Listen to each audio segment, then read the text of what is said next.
Good morning, friends, and welcome to Wake Up in the Word. Hey, thanks for joining me this morning. Hey, the madness has begun. We'll talk about that in just a minute, but go to Matthew's Gospel, chapter 21. We're going to be looking at something that's in all four Gospels today.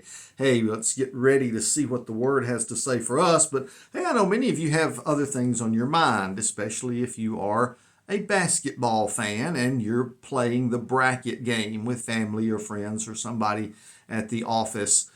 Yeah, we all fill out brackets this time of the year. Our family's done this for a generation. And my goodness, it's such fun. All the grandkids get involved. And after the first day, congratulations, Addison Wright, because you are the one that's ahead. That's right, Addison, teenage daughter of Matt and Libby, is leading the family bracket now. We'll see how long that lasts, Addison. Usually these things change very quickly. Well, we're going to be getting to some quickly changing events here in just a minute in the scripture, but listen, have fun if you're playing with the brackets, but get your work done and, don't neglect family matters while you're occasionally watching some basketball over these next few weeks as we all kind of tuck the NCAA basketball tournament in the midst of all the other things that we're doing.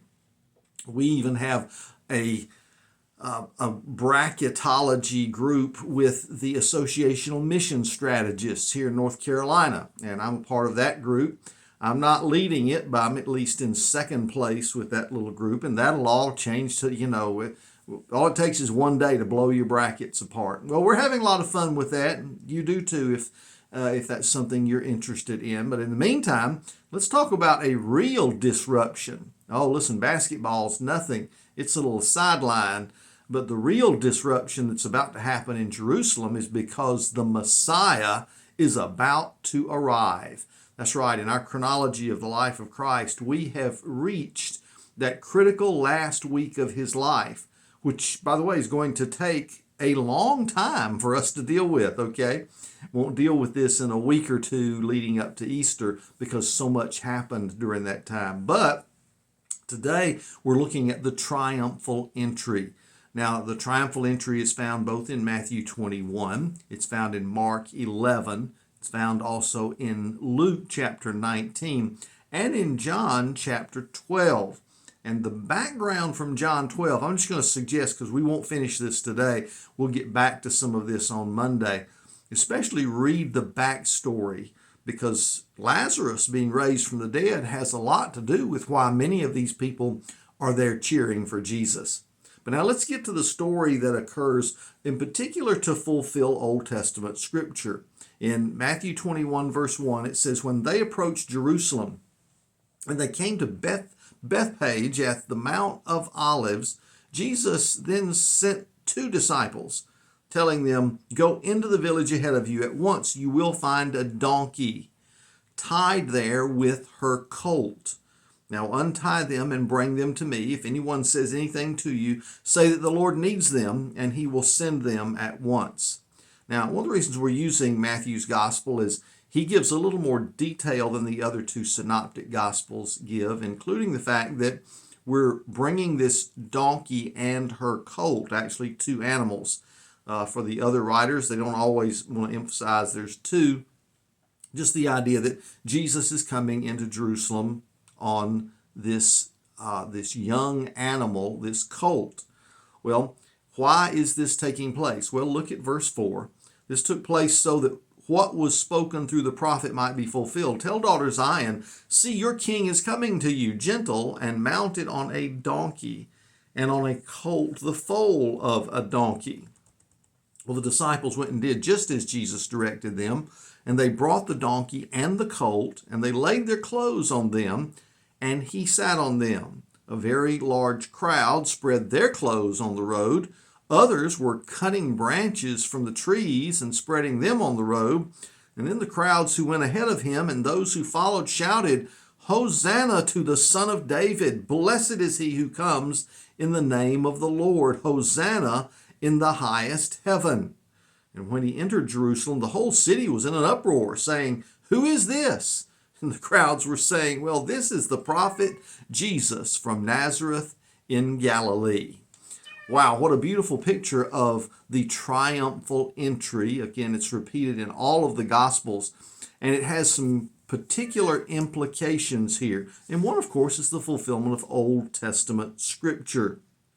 Now, the riding on the younger animal, the colt, is very important because here he is. Now, think of this. He's riding on an animal that Mark tells us had never been ridden before, and yet this animal was perfectly calm and allowed Jesus to ride him. Wow, what does that tell you? Well, the other thing about this is it's in fulfillment of something said in Zechariah chapter 9. Now that, of course, mentions one animal, not two, but obviously it was the point of bringing the mother so that the colt would feel a little bit better. Having never been ridden before, this would all be new and upsetting for the colt, and having mom around would probably be a good thing. Now, this unbroken animal remains absolutely calm under the hands of the Messiah. You know, that's obviously a connection to Old Testament scripture, but think about the other aspect of this. Jesus, who controls nature, the one who's been able to calm the sea, can also even calm the animal he's riding on so that this crowd doesn't completely upset it and it doesn't throw him and run off into the wilderness to escape all the attention. It's just another example of Jesus who's just fulfilling his messiahship all around. Now, what a beautiful picture here of what Jesus is trying to demonstrate as he comes to be presented to his people. Coming not with swords and staves and spears and shields, not raising an army, but coming as a Prince of Peace into Jerusalem. Any Romans that might have been around would have said, this guy's no threat to us. He's not coming to conquer us. Look, he's just coming while they shout some religious stuff at him and sing some religious songs. And, you know, we're not worried about this guy. He doesn't look like he's a threat to anybody. That's right. Jesus is coming, presenting himself, but as the Prince of Peace. Now, Guzik points out something that's interesting in the fact that Matthew mentions all of this was done that it might be fulfilled what was spoken of by the prophet. Jesus deliberately is working to fulfill prophecy, especially the prophecy of Daniel's 70 weeks, which many feel Jesus fulfilled to the exact day on his triumphal entry. Now, as you look at this, the other emphasis of his humility to me is really strong in this passage. Your king is coming to you how? Lowly and sitting on a donkey.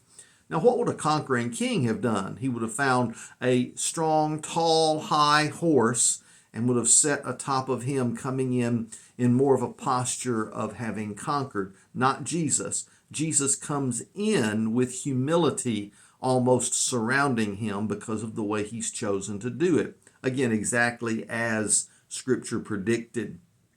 So, as Carson says, therefore, for those who have eyes to see, Jesus was not only proclaiming his messiahship and his fulfillment of Scripture, showing the kind of peace-loving approach he was now making into the city.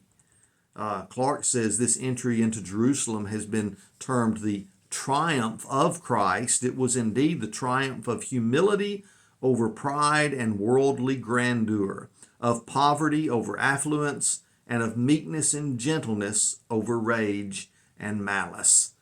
Wow, what a beautiful picture we end this week with. Jesus riding triumphantly into Jerusalem. What's about to happen? Now, the crowd may have thought, wow, now maybe we're going to go raise the army. But guess what? Jesus is presenting himself and is going to immediately be going into the temple. He's going to be all kinds of opportunities for folks to accept or reject him, and ultimately rejection will be what ends the week.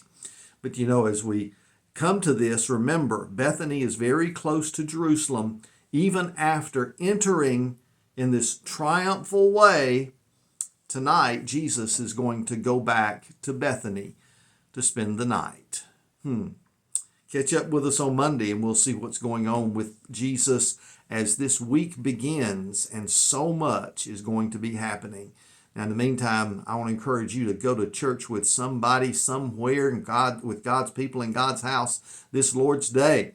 Hey, if you happen to be anywhere near Hendersonville, North Carolina, this is going to be my last message to preach, completing the Nehemiah series there at Mud Creek Baptist Church. Join us Sunday at 10:30. I'd love to see you there. In the meantime, you have a great day in the Lord, and let's keep waking up in His Word each and every day until He comes. God bless you.